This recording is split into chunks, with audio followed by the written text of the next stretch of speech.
Hello बच्चों, कैसे हो आप सब। आज हम चैप्टर 5 डाटा हैंडलिंग से प्रोबेबिलिटी क्या होता है। प्रोबेबिलिटी क्या होता है? चांस, कितना चांस है कोई चीज़ होने का, उसको हम क्या बोलते हैं? प्रोबेबिलिटी। यही आपको 10th क्लास में भी मिलेगा, सेम टॉपिक। ये 8th में आपको थोड़ा सा ब्रीफ में है, फिर 10th क्लास में थोड़ा सा और लेवल बढ़ जाता है। तो प्रोबेबिलिटी को हम क्या बोलते हैं? Commonly chance. क्या चांस है, जैसे एग्जांपल है, आज क्या चांस है कि कितनी बारिश हो सकती है या नहीं हो सकती। क्या चांस होगा कि अगर हम एक बार टॉइन को टॉस करेंगे तो हेड आएगा। ठीक है, तो उसको हम प्रोबेबिलिटी कहते हैं। तो प्रोबेबिलिटी कैसे निकालते हैं? उसका एक फॉर्मूला है, number of outcomes that make an event. कोई भी event, tossing a coin, putting a dice, ठीक है, कोई भी इवेंट हो सकता है, upon total number of outcomes of the experiment. ठीक है, क्या हो सकता है और कितना टोटल है, उसमें से क्या हो सकता है, उसको हम क्या बोलते हैं? प्रोबेबिलिटी। ठीक है, इससे रिलेटेड हम कुछ क्वेश्चंस करेंगे। तो जैसे क्वेश्चन है ये, इसमें बोला है list the outcomes you can see in these experiment. तो पहला है स्पिनिंग अ व्हील। ये व्हील है, इसको अगर हम स्पिन करेंगे तो हमें क्या आउटकम्स दिखेंगे? आउटकम्स क्या दिखेंगे? या तो ए आ सकता है, या बी आ सकता है, या सी आ सकता है, या डी आ सकता है। तो ये हमारे क्या हो गए? आउटकम्स। तो आउटकम्स क्या हो गए हमारे? ए, बी, सी एंड डी। मतलब अगर हम व्हील को स्पिन करेंगे तो हमारा ए भी आ सकता है, बी भी आ सकता है, सी भी आ सकता है और डी भी आ सकता है। तो वो क्या हो जाएगा? हमारा आउटकम्स। ठीक है, ऐसे ही टॉसिंग टू कॉइन टुगेदर, हमने दो कॉइन को इकट्ठे टॉस किया तो आउटकम्स क्या हो सकते हैं? अगर मैं दोनों कॉइन को इकट्ठे टॉस करती हूँ तो या तो दोनों बार हेड आ सकता है, दोनों साइड, दोनों कॉइन में, या दोनों कॉइन में टेल आ सकता है ना। ये दोनों कॉइन में हेड आ सकता है या दोनों कॉइन में टेल आ सकता है। अगर या तो एक कॉइन में हेड और दूसरे कॉइन में टेल आ सकता है, या फिर एक कॉइन में टेल पहले वाले में और दूसरे वाले में हेड आ सकता है। ठीक है, तो ये हमारे चार क्या हो गए? आउटकम्स। जब हम दो बार कॉइन को टॉस करेंगे तो ये चार हमारी आउटकम्स चांस हैं। इसमें से चांस में से कोई भी एक चांस हो सकता है, या दो हेड आ सकते हैं, या दो टेल आ सकते हैं, या एक हेड एक टेल आ सकता है, या टेल या हेड आ सकता है। ठीक है, तो इसको हम बोलते हैं आउटकम्स। ये क्या बोलते हैं हम इसको? आउटकम्स। कितने क्या क्या हो सकता है। नेक्स्ट है when a die is thrown. Die पता है ना आपको, जब हम लूडो वगैरह खेलते हैं उसमें 1 to लेके 6 तक नंबर होते हैं। तो उसने बोला है कि क्या आउटकम हो सकते हैं of getting a prime number. Die में कितने नंबर होते हैं? टोटल नंबर कितने होते हैं डाई में? डाई हैज़ 1 2 3 4 5 6, 6 नंबर होते हैं जब हम लूडो और डाई वाले खेलते हैं। तो उसमें से इनमें से प्राइम नंबर आने के क्या चांसेस हैं? तो आउटकम्स ऑफ प्राइम नंबर। तो प्राइम नंबर क्या होता है हमारा?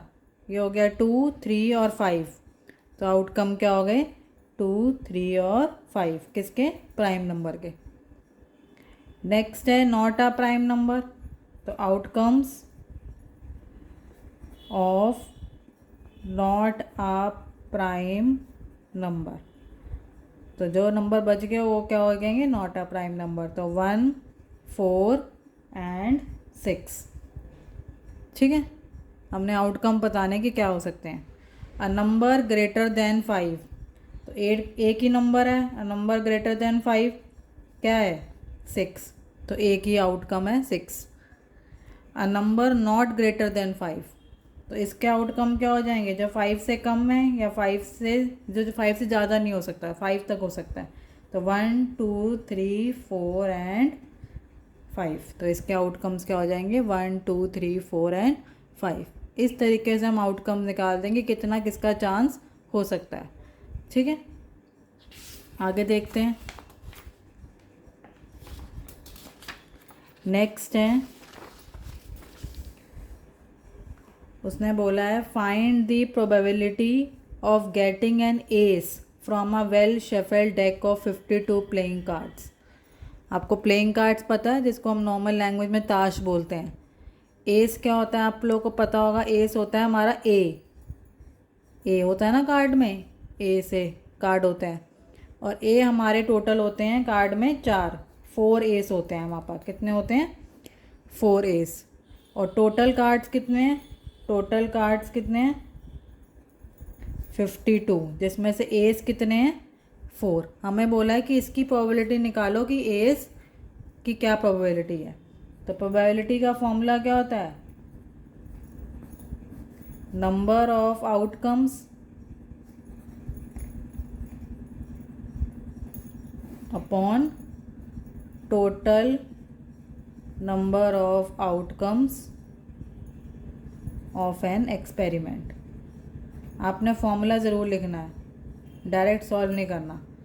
तो नंबर ऑफ आउटकम्स कितने हैं हमारे पास? 4 एस हो सकते हैं, 4 एस तो 4। टोटल कितने हैं कार्ड? 52, तो 4/52। ठीक है, इसको कट कर देंगे 4 के टेबल से, तो 1/13। तो क्या प्रोबेबिलिटी आ जाएगी? 1/13। ये हमारा हो जाएगा आंसर। ठीक है, यहाँ पे डेक ऑफ प्लेइंग कार्ड्स मतलब हम ताश की बात कर रहे हैं, और एस मतलब होता है ए आपने देखा है ना कार्ड में ए होता है। तो टोटल ए कितने होते हैं? अगर आप कार्ड का पूरा पैकेट देखोगे तो 4 ए मिलेंगे आपको। तो इस तरीके से हम इस क्वेश्चन को सॉल्व करते हैं। अब इसमें बोला है probability of getting a red Apple. पहले टोटल एप्पल काउंट कर लेते हैं। टोटल एप्पल कितने हैं? 1 2 3 4 5 6 7। ठीक है, तो टोटल एप्पल्स कितने हैं? 7। ठीक है, अब हमने निकालनी है प्रोबेबिलिटी ऑफ रेड एप्पल। तो हम निकालेंगे प्रोबेबिलिटी ऑफ रेड एप्पल। तो रेड एप्पल की प्रोबेबिलिटी क्या है? तो फॉर्मूला लगाएंगे, number of outcomes upon total number of outcomes of an experiment. Number of outcomes अगर आप देखोगे कितने आपको रेड एप्पल दिख रहे हैं? आर वाला रेड एप्पल है, 1 2 3 4, तो 4 हो गए। और टोटल रेड एप्पल कितने हैं? 7, तो 4/7। तो ये हो जाएगी हमारी प्रोबेबिलिटी 4/7। तो रेड एप्पल के चांसेस क्या हैं? क्या प्रोबेबिलिटी है? 4/7। ठीक है, आगे चलते हैं। उसने बोला है number 1 to 10 are return into a 10 separate sheet. 10 अलग अलग शीट पे 10 1 से लेके 10 तक नंबर लिखे हुए हैं, और उसको हमने बॉक्स में डाल के मिक्स कर दिया है। एक स्लिप को चूज़ करना है विदाउट लुकिंग इनटू इट। एक स्लिप निकालनी है। ठीक है, तो प्रोबेबिलिटी निकालनी है। Probability of getting a number 6। तो नंबर 6 तो एक ही बार होगा। ठीक है, एक ही स्लिप पे नंबर लिखा होगा, तो प्रोबेबिलिटी क्या हो जाएगी? हम बार फॉर्मूला ज़रूर लिखेंगे, number of outcomes upon total number of outcomes of an experiment. ठीक है, तो आउटकम क्या है? Number of getting a number 6, तो एक ही स्लिप पे एक ही बार 6 लिखा होगा, तो 1। और टोटल स्लिप कितनी है? 10, तो 1/10। ठीक है, अ नंबर लेस देन 6, तो लेस देन 6 नंबर कौन कौन से हो जाएंगे? 1 2 3 4 5, तो कितने नंबर हो गए हैं? टोटल 5। ठीक है, तो अब प्रोबेबिलिटी निकालेंगे। प्रोबेबिलिटी क्या आएगा? Number of outcomes upon total number of outcomes. तो नंबर ऑफ आउटकम्स कितने हैं? कितनी बार लेस देन 6 से नंबर कितने हैं? 5। और टोटल आउटकम कितने हैं? 10। इसको हम सिंप्लीफाई कर देंगे 1/2, तो आंसर आ जाएगा 1/2। आंसर क्या आ गया? 1/2। आगे चलते हैं। ठीक है, उसने बोला है getting a number greater than 6। तो 6 से ज़्यादा, ग्रेटर देन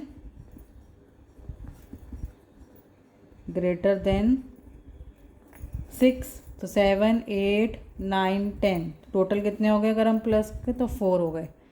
ठीक है, तो प्रोबेबिलिटी क्या हो जाएगी? Number of outcomes upon total number of outcomes. तो ग्रेटर देन 6 की क्या है 4 और टोटल क्या है 10। ठीक है, तो इसको भी कट कर देंगे तो ये क्या हो जाएगा 2/5। तो आंसर क्या आ जाएगा 2/5।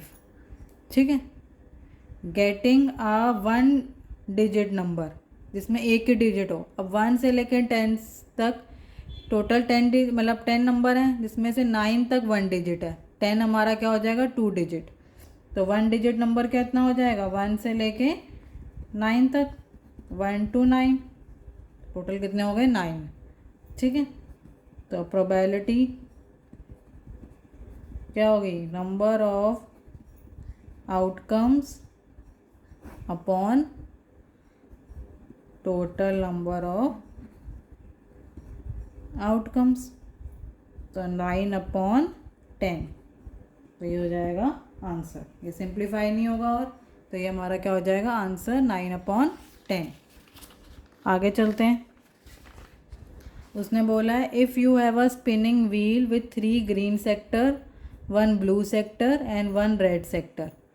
ठीक है, तो हमारे पास एक व्हील है जिसमें क्या है ग्रीन सेक्टर कितने हैं 3, ब्लू सेक्टर कितने हैं 1 और रेड सेक्टर कितना है 1। ठीक है, टोटल सेक्टर कितने हो गए, टोटल निकालना बहुत ज़रूरी। टोटल कितने हो गए 5। ठीक है, उसने बोला है what is the probability of getting a green sector. ठीक है, हमें क्या निकालना है प्रोबेबिलिटी ऑफ ग्रीन सेक्टर। ठीक है, फॉर्मूला लगाएंगे इसका number of outcomes upon total number of outcomes. तो ग्रीन सेक्टर हमारा कितने थे 3, तो ये हो जाएगा 3 और टोटल कितना है 5। तो आंसर आ जाएगा 3/5। ठीक है, इस तरीके से हमें जो पूछा है हमें उसके अकॉर्डिंग उसका आंसर देना है। नेक्स्ट हमें एक और क्वेश्चन पूछा है what is the probability of getting a non blue sector. Non blue sector मतलब ब्लू के अलावा क्या हो गया ग्रीन और रेड, और ग्रीन और रेड मिला के कितने हो गए 4। ठीक है, तो probability of getting non blue sector.